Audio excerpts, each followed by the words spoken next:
ఉమ్మడి వరంగల్ జిల్లాలో గ్రామ పంచాయతీ ఎన్నికలకు నామినేషన్ల ప్రక్రియ మొదలైంది. 3 దశల్లో ఈ ఎన్నికల నామినేషన్ల స్వీకరణ జరుగుతోంది. ఉమ్మడి జిల్లాలో 1683 గ్రామ పంచాయతీలకు ఎలక్షన్ నిర్వహించనున్నారు. డిసెంబర్ 11, 14, 17 తేదీల్లో ఈ ఎన్నికలు జరగనున్నాయి. మొదటి దశలో 555 గ్రామ పంచాయతీలకు ఎన్నికలు నిర్వహించనున్నట్లు ప్రభుత్వం ప్రకటించింది.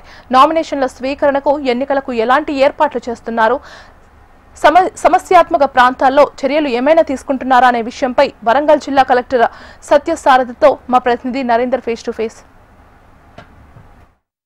రాష్ట్రంలో గ్రామ పంచాయతీ ఎన్నికల సందడి మొదలైంది. 3 దశలుగా ఈ ఎన్నికలను నిర్వహించేందుకోసం రాష్ట్ర ప్రభుత్వం సన్నాహాలు ఏర్పాటు చేసింది. 11, 14, 17 తేదీల్లో ఎన్నికలు జరగనున్నాయి. ముఖ్యంగా వరంగల్ ఉమ్మడి జిల్లాలో 6 జిల్లాల్లో కూడా 1863 గ్రామ పంచాయతీలు ఉన్నాయి. అయితే వీటికి ఏ రకంగా ఎన్నికలు నిర్వహించనున్నారు, మరి 3 దశల్లో ఎక్కడెక్కడ ఏ మండలాల్లో నిర్వహిస్తున్నారు, ఎలాంటి ప్రయత్నాలు కొనసాగుతున్నాయి?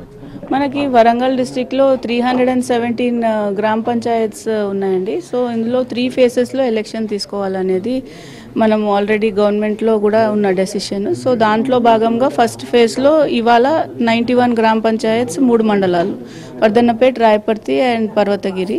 ఇందులో 29 క్లస్టర్స్లో మనము నామినేషన్ ప్రక్రియ స్టార్ట్ చేయడం జరిగింది. ఈ క్లస్టర్స్లో ఏవైతే మనకి ఈచ్ గ్రామ పంచాయత్ 3 నుంచి 4 క్లస్టర్ ఆర్ఓస్, ఏఆర్ఓస్ ఆ క్లస్టర్ ఆఫీస్లో ఉంటున్నారు. ఆ క్లస్టర్ ఆఫీస్ బయట ఒక హెల్ప్ డెస్క్ ఏర్పాటు చేశాము. ఒక ఫ్లెక్సీ కూడా ఏర్పాటు అయింది, ఎలాంటి పత్రాలు ప్రాస్పెక్టివ్ కంటెస్టెంట్స్ తీసుకొని రావాలి అనేది. అండ్ వాళ్ళకి ఏ డౌట్స్ ఉన్నా కూడా ఈ హెల్ప్ డెస్క్ ద్వారా తెలుసుకోవచ్చు. అండ్ ఆల్సో ఒక కాల్ సెంటర్ కూడా ఏర్పాటు చేసి ఉన్నాము మన డిపిఓ ఆఫీస్ అండ్ కలెక్టరేట్లో కూడా. ఎలాంటి డౌట్స్ ఉన్నా మాకు ఫోన్ చేసినా వాళ్ళ డౌట్స్ని నివృత్తి చేస్తాం. ఎందుకంటే సాధారణంగా నామినేషన్ వేసిన తర్వాత రియలైజ్ అవుతారు చిన్న మిస్టేక్ వలన నామినేషన్ లాస్ అయింది అనేది. సో అలాంటివి ఏవి ముందు జరగకుండా ముందు జాగ్రత్తగా వాళ్ళకి అన్ని ఏమేమి తీసుకొని రావాలి అనేది ట్రివియల్ రీజన్స్ కొరకు కాకుండా ఏదైనా సబ్స్టాంటివ్ రీజన్ ఉంటేనే వాళ్ళ నామినేషన్స్ మీద ఫర్దర్గా ఎంక్వైరీ చేసేదానికి మనకి అవకాశం ఉండేటట్టు అన్ని ఏర్పాట్లు చేస్తాం. Other norms like 100 meters distance కానీ, దెన్ లోపలికి 3 allowed, mobile phones not allowed, వీడియోగ్రఫీలో నామినేషన్ చేయాలి, ఈ ఏర్పాట్లన్నీ కూడా మనం చేసి ఉన్నాం. అక్కడ కొన్ని సమస్యాత్మక ప్రాంతాలు ఉంటాయి, మరి వాటిని గమనించారా? ఎన్ని ఉన్నాయి, వాటి దగ్గర ఎలాంటి ఏర్పాట్లు ప్రత్యేకంగా చేస్తున్నారు? మనకి అర్లియర్ ఎలక్షన్ ఆధారంగా మనం ఐడెంటిఫై చేసుకున్నవి 99 క్రిటికల్ అని, 22 సెన్సిటివ్ అని ఐడెంటిఫై చేసుకొని ఉన్నాము గ్రామ పంచాయత్స్ని.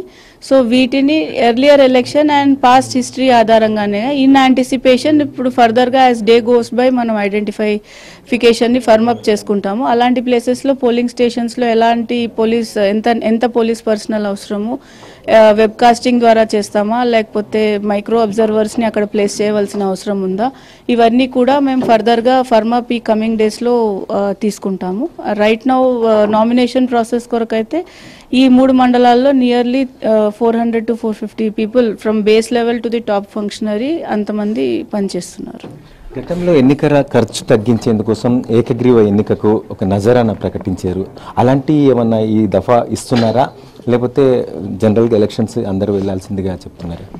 యాజ్ ఆఫ్ నౌ నిన్నటి ఇన్స్ట్రక్షన్స్ ప్రకారం మనకు ఒక నోడల్ ఆఫీసర్ ఫర్ యునానిమస్ ఎలక్షన్కి మనకి నామినేట్ చేయమని ఇన్స్ట్రక్షన్ ఉన్నది. అకార్డింగ్లీ మేము ఆర్డర్స్ ఇష్యూ చేశాము. సో ఇది ఈ యునానిమస్ దాని మీద వాళ్ళు ఎలాంటి అపీల్స్ ఉన్నా వాళ్ళు తీసుకొని ఇమీడియట్గా రిజాల్వ్ చేసేదానికి వ్యవస్థను ఏర్పాటు చేశాం. At the end of the day democracy should win కాబట్టి ఏది జరిగినా కూడా చట్టబద్ధంగా ఉండేటట్టే యాక్షన్ తీసుకునేటట్టు ఏర్పాట్లు ఉన్నాయి. ఈ ఓటర్లను ప్రలోభ పెట్టేందుకోసం డబ్బుల పంపిణీ కానీ, ఈ మద్యం పంపిణీ కానీ జరిగే అవకాశాలు ఉన్నాయి. వీటిని నియంత్రించేందుకోసం ఎలాంటి చర్యలు తీసుకున్నాం? మనకి ఈచ్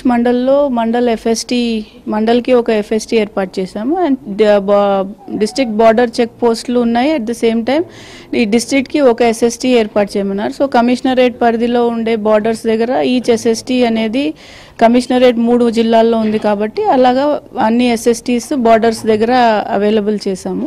ఎలాంటి సీజర్స్ గురించి ఇప్పుడు ఆల్రెడీ యాక్టివేట్ అయింది 24, 48, 72 అవర్ రిపోర్ట్స్ ఏవైతే ఉంటాయో అలాంటి రిపోర్ట్స్ కూడా మనం ఒక రిపోర్ట్ పంపించాం. ఎంసీసీ ఫోర్స్లో ఉంది కాబట్టి ఎంసీసీకి ఒక నోడల్ ఆఫీసర్ని కూడా ఏర్పాటు చేసుకున్నాము. Where defacement of figurines and posters తీయడము ఇవన్నీ కూడా తహసీల్దార్స్ నుంచి రిపోర్ట్ ఇప్పుడు తీసుకొని ఆల్రెడీ నిన్నటి 24 అవర్ రిపోర్ట్ మనం ఎస్కలేట్ చేసి ఉన్నాము గవర్నమెంట్ మన స్టేట్ ఎలక్షన్ కమిషన్కి. చూస్తున్నాం వరంగల్ జిల్లాలో వచ్చేసరికి ఈ ఎన్నికల ప్రక్రియ కోసం ఏర్పాట్లు పూర్తిగా చేశామని చెప్తున్నారు. అలాగే మిగతా 5 జిల్లాల్లో కూడా ఇదే విధంగా ఏర్పాట్లు చేసి ఎన్నికలకు వెళ్తున్నారు. అయితే ఎలాంటి అవాంఛనీయ ఘటనలు జరగకుండా అటు ప్రజల్ని ప్రలోభాలకు గురి కాకుండా ఉండేందుకోసం అయితే తగిన చర్యలు తీసుకుంటున్నాము. ఎన్నికలు సజావుగా నిర్వహించేందుకోసం సకల సన్నద్ధాలుగా రెడీగా ఉన్నామని చెప్పేసి వరంగల్ కలెక్టర్ సత్యసారథి గారు చెప్తున్న పరిస్థితి. Cameraman Ramaraju Narendra HM TV Warangal.